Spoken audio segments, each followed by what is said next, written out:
Assalamualaikum warahmatullahi wabarakatuh. Kami dari kelompok 1 akan menjelaskan mengenai sistem pencernaan, di mana sistem pencernaan adalah proses pemecahan zat-zat makanan sehingga dapat diabsorpsi oleh saluran pencernaan. Zat makanan adalah bahan-bahan yang diperlukan tubuh agar supaya dapat tetap bertahan hidup. Secara umum, terdapat dua jenis zat makanan. Yang pertama yaitu zat makanan makro atau makronutrien. Zat makanan makro atau makronutrien adalah zat gizi yang diperlukan tubuh dalam jumlah yang besar. Kelompok yang disebut juga dengan makronutrien ini adalah zat makanan utama yang membina tubuh dan memberi energi. Zat makanan makro meliputi yang pertama yaitu karbohidrat, dapat dilihat pada slide di samping, di mana karbohidrat adalah segolongan besar senyawa kimia yang paling banyak terdapat di bumi, yang terdiri dari karbon, hidrogen, dan oksigen. Karbohidrat dibedakan menjadi monosakarida, disakarida, dan polisakarida. Karbohidrat memiliki fungsi yaitu sebagai sumber energi utama tubuh, sebagai bahan baku penyusun senyawa lain, sebagai bahan baku penyusun komponen sel, dan membantu kelancaran pencernaan makanan. Sumber karbohidrat terdapat pada jagung, biji-bijian, kentang, dan lain sebagainya. Yang kedua yaitu protein, dapat dilihat pada slide di samping. Protein adalah senyawa organik kompleks berbobot molekul tinggi yang merupakan polimer dari monomer-monomer asam amino yang dihubungkan satu sama lain dengan ikatan peptida. Yang ketiga yaitu lemak. Lemak dapat dilihat pada slide di samping, di mana lemak ini sendiri adalah salah satu kelompok yang termasuk pada golongan lipid, yaitu senyawa organik yang terdapat dalam serta tidak larut dalam air, tetapi larut dalam pelarut organik nonpolar. Berdasarkan komponen penyusunnya, lemak dibedakan menjadi trigliserida, sedangkan berdasarkan ada atau tidaknya ikatan rangkap pada rantai karbon, lemak dibedakan menjadi dua, yaitu lemak jenuh dan lemak tak jenuh. Lemak jenuh adalah lemak yang terdiri dari 3 trigliserida, sedangkan lemak tak jenuh adalah salah satu jenis asam lemak yang baik untuk tubuh. Fungsi lemak adalah sebagai cadangan energi, melindungi tubuh, serta sebagai komponen penyusun membran sel. Contoh dari lemak yaitu seperti kacang-kacangan, kemiri, kelapa. Lemak hewani contohnya yaitu seperti mentega, susu, telur, dan daging. Yang keempat yaitu air, dapat dilihat pada slide di samping. Air adalah senyawa yang penting bagi semua bentuk kehidupan yang diketahui sampai saat ini, tetapi hanya di bumi dan tidak di planet lain. Air memiliki sifat yang penting untuk adanya kehidupan, karena air dapat memunculkan reaksi yang dapat membuat senyawa organik melakukan replikasi. Yang kedua yaitu zat makanan mikro atau mikronutrien.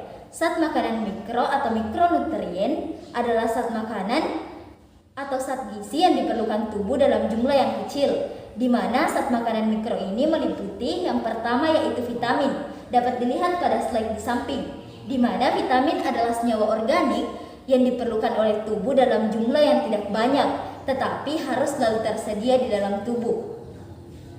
Vitamin dibedakan menjadi vitamin yang larut dalam lemak dan vitamin yang larut di dalam air.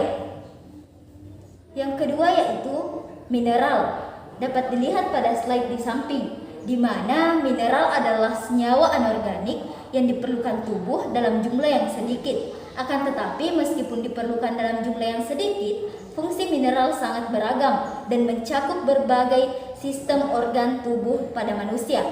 Terdapat dua kelompok mineral, yaitu mineral yang terkandung di dalam makanan, yakni mineral makro, di mana mineral makro ini adalah mineral yang diperlukan dalam jumlah yang besar, contohnya kalsium, fosfor, kalium, dan magnesium.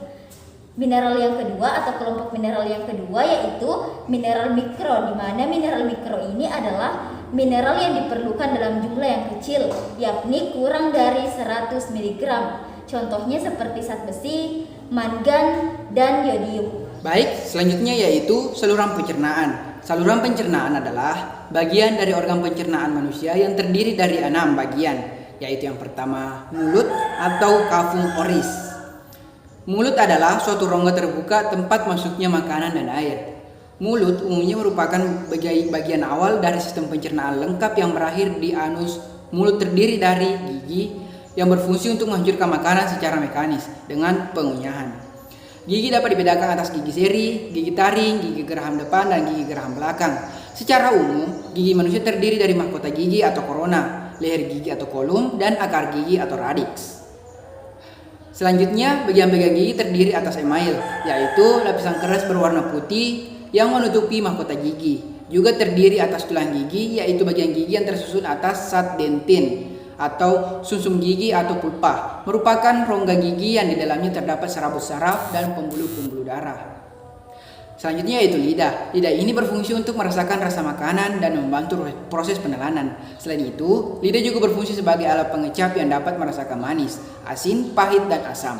Tiap rasa pada saat yang masuk ke dalam rongga mulut akan direspon oleh lidah di tempat yang berbeda-beda, yaitu rasa asin di bagian tepi depan lidah, rasa manis di bagian ujung lidah, dan rasa asam di bagian samping lidah, rasa pahit di bagian belakang lidah atau pangkal lidah. Lidah mempunyai reseptor khusus yang berkaitan dengan rasa kimia lidah yang merupakan organ tersusun dari otot. Permukaan lidah dilapisi dengan lapisan epitelium yang banyak mengandung kelenjar lendir dan reseptor pengecap. Selanjutnya, saluran pencernaan yang kedua yaitu kerongkongan atau esofagus. Kerongkongan adalah organ berbentuk pipa yang menyalurkan makanan dari mulut ke lambung. Makanan berada di dalam kerongkongan hanya sekitar 6 detik.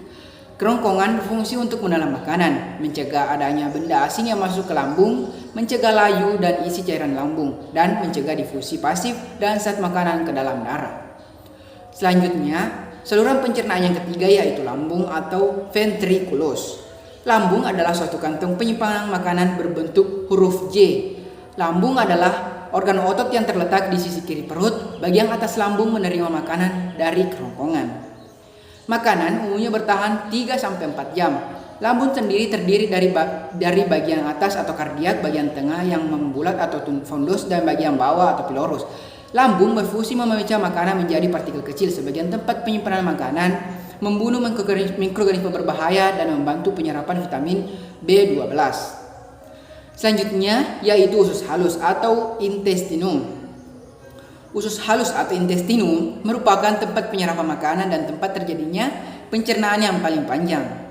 Usus halus terdiri dari usus 12 jari atau duodenum, usus kosong atau jejunum, usus penyerap atau ileum. Di dalam usus halus terjadi proses pencernaan kimiawi dengan melibatkan berbagai enzim pencernaan. Usus halus merupakan salah satu organ dalam sistem pencernaan yang berfungsi untuk memecah dan menyerap nutrisi dari makanan maupun minuman yang dikonsumsi. Selanjutnya yaitu usus besar atau kolon. Usus besar adalah bagian akhir dari sistem pencernaan manusia.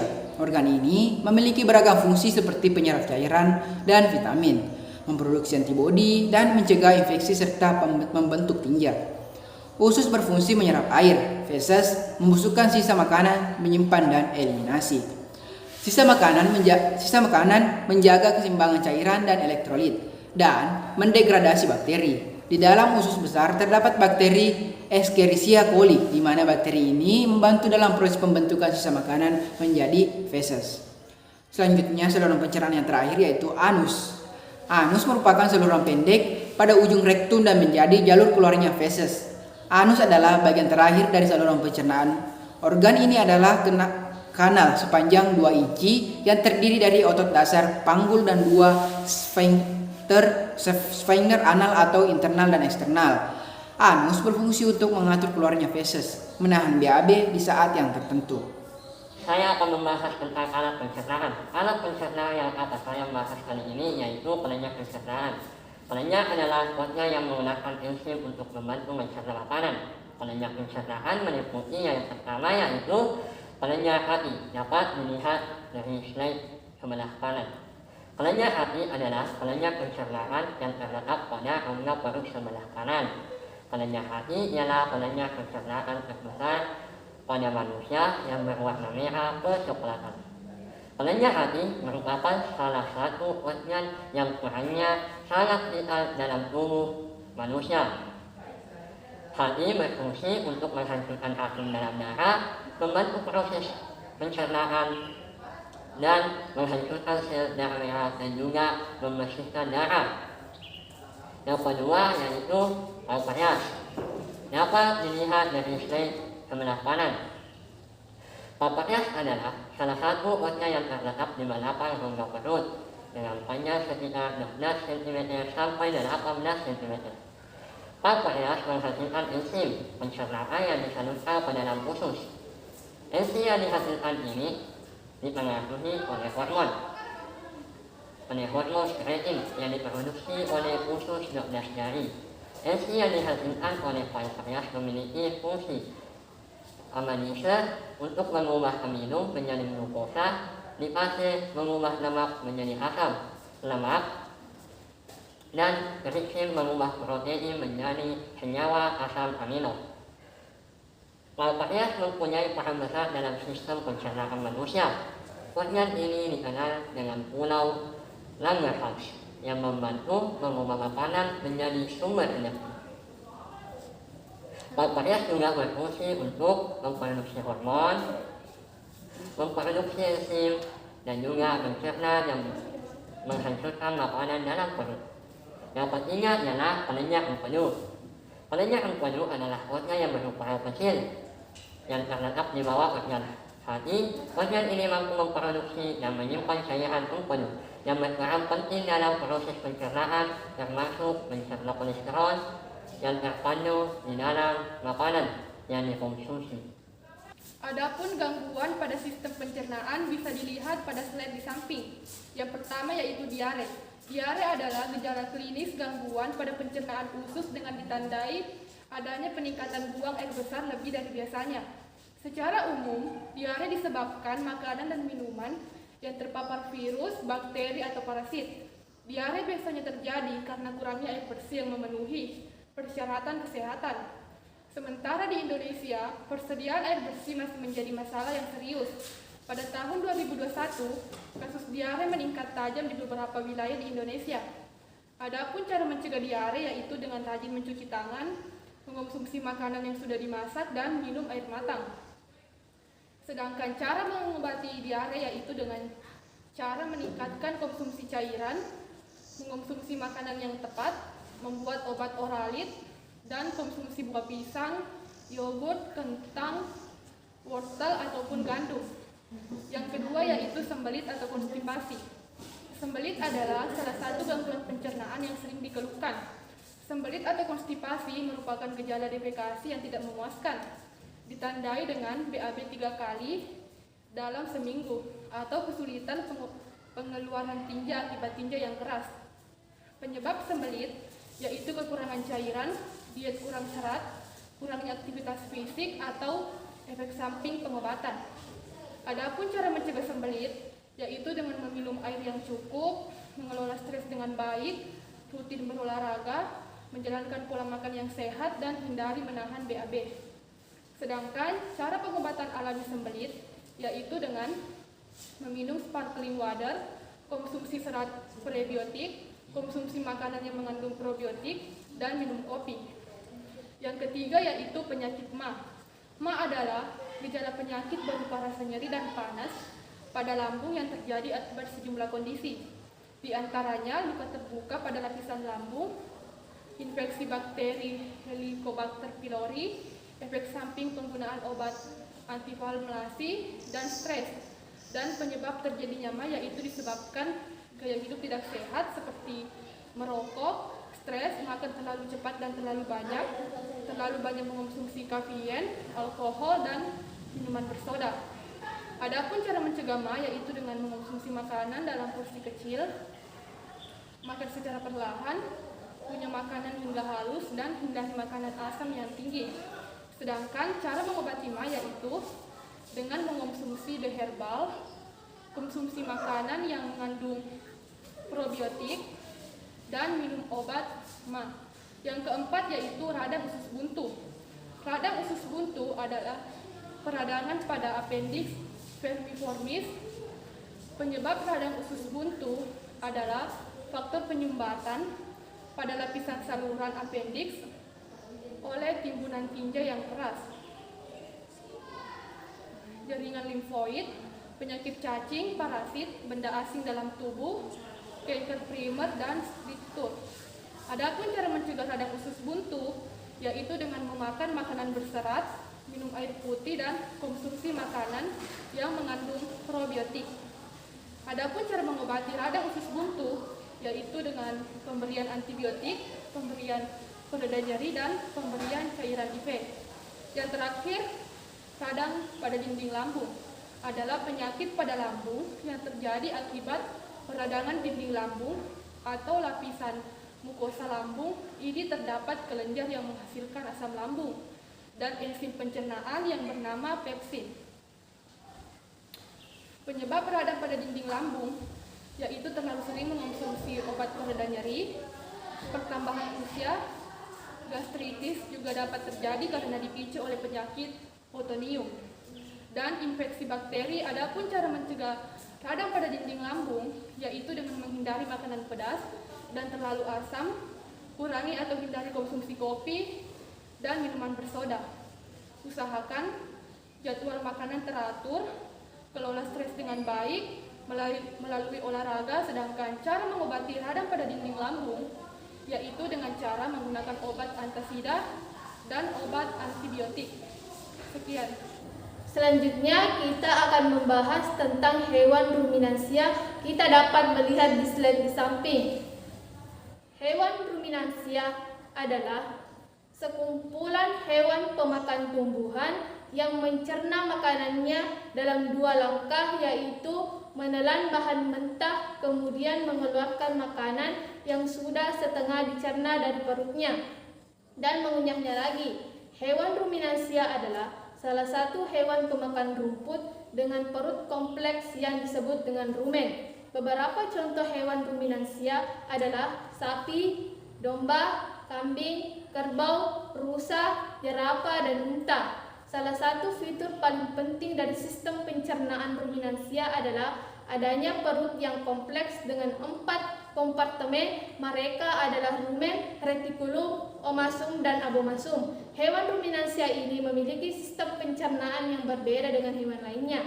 Mereka memiliki pencernaan yaitu yang pertama, mulut. Hewan ruminansia memiliki gigi seri yang berada di bagian atas hingga gigi seri berfungsi untuk memotong makanan, sementara gigi garaham berfungsi untuk mengunyah makanan. Dan yang kedua yaitu kerongkongan. Kerongkongan adalah organ kedua dari proses pencernaan hewan ruminansia. Hewan ini memiliki kerongkongan sangat pendek. Dan yang ketiga, lambung. Bagian hewan ruminansia terdiri dari 4 bagian. Yang pertama, rumen atau perut besar. Makanan yang masuk ke rumen akan dicerna hingga menjadi bubur. Bagian kedua adalah retikulum. Di dalam retikulum, makanan akan mengalami fermentasi dengan bantuan bakteri dari protozoa. Kemudian bagian ketiga adalah omasum atau perut kitab. Bagian ini berfungsi untuk mencerna makanan. Kemudian yang terakhir adalah obomasum. Di dalam obomasum, makanan dicerna menggunakan enzim pepsin. Dan yang keempat, usus halus adalah organ pencernaan yang berfungsi menyerap sel-sel makanan. Selain itu, usus halus juga sebagai penyalur sari makanan ke seluruh tubuh. Yang kelima, anus. Organ pencernaan yang terakhir ini berfungsi sebagai tempat keluarnya sisa-sisa makanan. Oke, selanjutnya adalah kesimpulan dapat dilihat dari slide sebelah kanan. 1. Pencernaan adalah proses pemecahan zat-zat makanan sehingga dapat diabsorpsi oleh saluran pencernaan.